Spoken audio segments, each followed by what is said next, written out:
Hello दोस्तों, स्वागत है आपका अपने YouTube channel the crack exams पे। दोस्तों हम लोग क्लास 8 जो है एनसीईआरटी साइंस का सीरीज़ देख रहे थे, जिसमें हम लोगों ने 5 चैप्टर को कंप्लीट कर लिया है। अगर आप लोग जो है पीछे वाला वीडियो नहीं देखे हैं तो पहले उस वीडियो को देख लें। उसके बाद क्लास 8 का जो है इस छठे चैप्टर को देखेंगे। छठा चैप्टर जो कहता है वह जंतुओं में जनन। जंतुओं में जनन एनसीईआरटी एक बार पढ़ लीजिएगा तो आपको हर एग्जाम में जो है काफ़ी बेनिफिट होने वाला है, क्योंकि हर एग्जाम्स के जो है पॉइंट ऑफ व्यू से देखा जाए तो एनसीईआरटी काफ़ी ज़रूरी और साइंस के लिए तो बहुत ही ज़्यादा ज़रूरी है। तो चलिए दोस्तों, अगर वीडियो अच्छा लगता है तो लोग लाइक कमेंट और सब्सक्राइब ज़रूर कीजिएगा। और अगर इसका पीडीएफ प्राप्त करना चाहते हैं तो डिस्क्रिप्शन में लिंक दिया गया है टेलीग्राम का, वहाँ पर जाकर आप लोग जुड़ सकते हैं। वहाँ पर पीडीएफ जैसे ही एक क्लास का ख़त्म होता है उसके बाद उसका पूरा पीडीएफ एक साथ डाल दिया जाता है। चलिए दोस्तों, शुरू करते हैं हम लोग क्लास 8 का छठा चैप्टर। ठीक है, पहला क्वेश्चन कहता है जनन का वह प्रकार जिसमें केवल एक ही जीव भाग लेते हैं क्या कहलाते हैं? अलैंगिक जनन। आसान आसान क्वेश्चन, एकदम बस आराम से लगाना है। सजीवों में जन्म और विकास के संदर्भ में निम्नलिखित युग्मों में से कौन सा कथन सही है? देखिए कौन कौन कथन सही है। मुकुलन होगा? नहीं होगा। मुकुलन अमीबा में जनन की प्रक्रिया नहीं, अमीबा में जो है विखंडन की प्रक्रिया हो जाती है। द्विखंडन हाइड्रा में? नहीं। तीसरा जो है कायांतरण, लार्वा का कुछ उग्र परिवर्तन द्वारा वयस्क जंतु बदलाव, यही सही होगा। ठीक है, चलिए आगे देखिए, कहता है अनुवांशिक पदार्थ का विनिमय कब होता है? लैंगिक जनन के द्वारा। द्विखंडन कब होता है? द्विखंडन होता है किस अमीबा में? द्विखंडन होता है ना, वही है। हाइड्रा प्रजनन कैसे करता है? तो हाइड्रा जो है मुकुलन द्वारा करता है। निम्न में से किस जीव में बहुविखंडन होता है? अमीबा में। नर व मादा में युग्मों की आवश्यकता क्यों पड़ती है? लैंगिक जनन में। लैंगिक जनन में नर और मादा युग्मकों से क्या बनता है? युग्मनज बनता है। लैंगिक प्रजनन के दौरान जब दो अलग अलग जीवाणु कोशिकाएं संयोजित होती है तो वह किसका निर्माण करती है? जाइगोट या युग्मनज का निर्माण करती है। नर युग्म क्या कहलाते हैं? शुक्राणु। मानव शरीर में निषेचन की क्रिया कहाँ संपन्न होती है? तो फैलोपियन ट्यूब में होती है। कहाँ होती है? फैलोपियन ट्यूब में। निषेचन के बाद युग्मनज विभाजित होकर क्या बनाते हैं? भ्रूण बनाते हैं। ठीक है,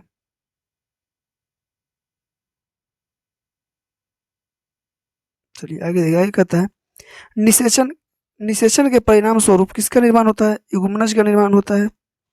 निषेचन के प्रक्रम में स्त्री या जो माँ के संयोजन में क्या होता है? अंडाणु।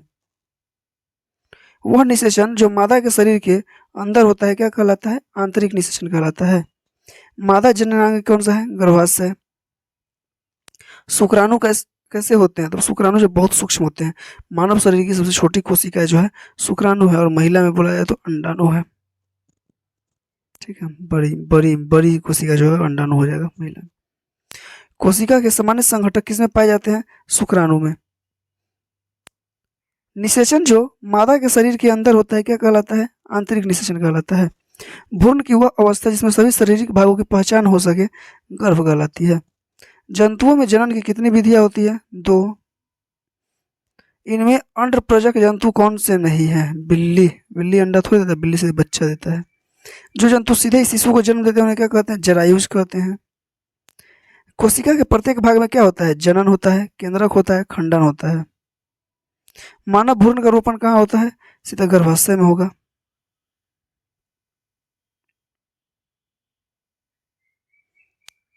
अलैंगिक जनन मुकुलन द्वारा किसमें होता है? हाइड्रा में जो है मुकुलन विधि द्वारा होता है। जाति का निरंतरता को बनाए रखने के लिए क्या आवश्यक है? जनन।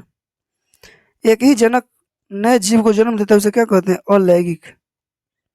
जंतुओं में निरंतरता के लिए आवश्यक है प्रजनन। मादा युग्मनज तथा नर युग्मनज के संयोजन की विधि क्या कहलाती है?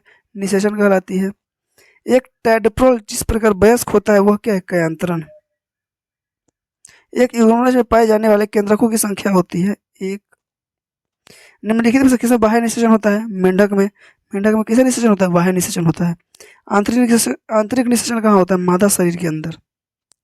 निम्नलिखित में से कौन विखंडन विधि से जनन करने वाले जंतु नहीं है?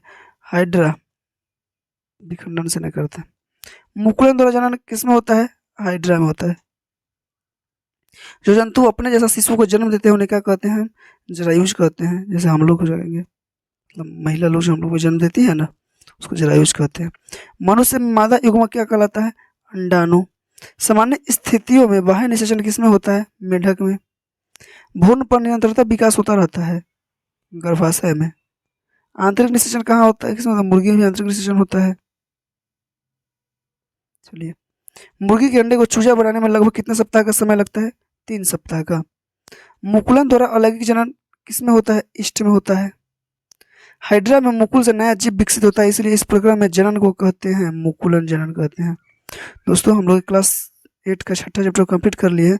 अब इसी वीडियो में हम लोग जो है 7वां चैप्टर को भी ऐड कर लेते हैं। ठीक है, चलिए दोस्तों देखते हैं। हम लोग का 7वां चैप्टर जो है वो है किशोरा अवस्था की ओर। जंतुओं में जनन हम लोग देख लिए 6ठा चैप्टर में। अब है इसी वीडियो में हम लोग ऐड कर रहे हैं किशोरा अवस्था की ओर, जो एनसीईआरटी साइंस क्लास 8 का 7वां चैप्टर है।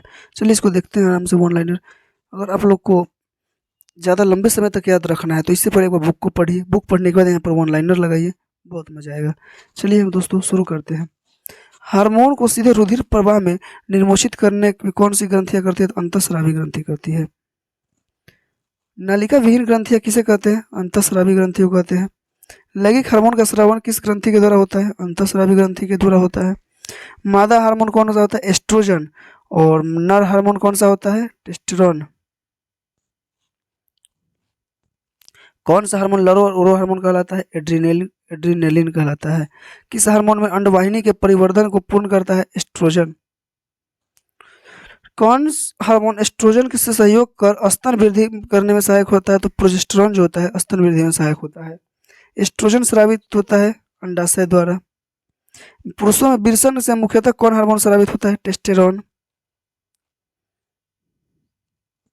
लड़कियां में स्तन तथा दुग्ध ग्रंथियां का विकास जैसे गौण लैंगिक का लक्षण है किस हार्मोन के कारण होता है? एस्ट्रोजन के कारण होता है। शरीर में वृद्धि के लिए आवश्यक है प्रोटीन। इसको बॉडी बिल्डिंग फूड कहते हैं, प्रोटीन को याद रखिएगा। कार्बोहाइड्रेट और वसा की समान मात्रा ले तो हमारे शरीर में ज़्यादा ऊर्जा किससे प्राप्त होगी? वसा से ज़्यादा ऊर्जा प्राप्त होगी। लेकिन इंस्टेंट एनर्जी तुम्हें किससे मिल जाएगी? तो कार्बन डाइऑक्साइड से मिलेगी। शक्कर ऊर्जा के लिए आवश्यक है वसा।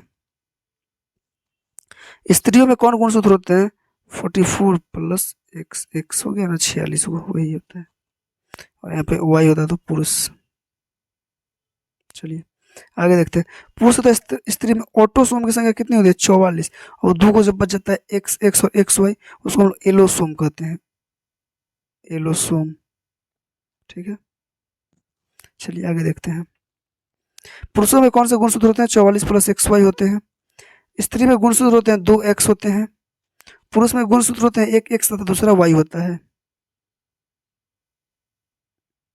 अगला क्वेश्चन है, अनिषेचित अंडाणु में हमेशा गुणसूत्र होता है 1 एक्स होता है। शुक्राणु में गुणसूत्र होते हैं 1 एक्स और दूसरा वाई होता है। जब एक्स गुणसूत्र वाला शुक्राणु अंडाणु को निषेचित करेगा तो युग्मक में गुणसूत्र होगा और यह मादा होगी एक्स एक्स। जीवन की वह अवधि जब शरीर में परिवर्तन होते हैं जिसे प्रजनन परिपक्वता आ जाती है क्या कहलाती है? किशोरावस्था कहलाती है। किशोरावस्था के दौरान मनुष्य के शरीर में कौन से परिवर्तन होने के संकेत है? यौना आरंभ। यौना आरंभ के समय विरसन पुरुष हार्मोन स्रावित होता है, उसे क्या कहते हैं? टेस्टोस्टेरोन कहते हैं। एस्ट्रोजन क्या है? एक हार्मोन है। किसमें मिलता है? महिला में यानी मादा में। मेढक में थायराइड द्वारा स्रावित हार्मोन किसका नियम का है? थायरोक्सिन नियमन करता है थायरोक्सिन का। ऊर्जा प्रदान करने वाले पदार्थ कौन है? दूध करता है, मांस करेगा आपको, नट यानी बादाम करेगा, दाल करेगा, सब क्या है? ऊर्जा। यौवना आरंभ में वृद्धि का प्रारंभ किसमें होता है?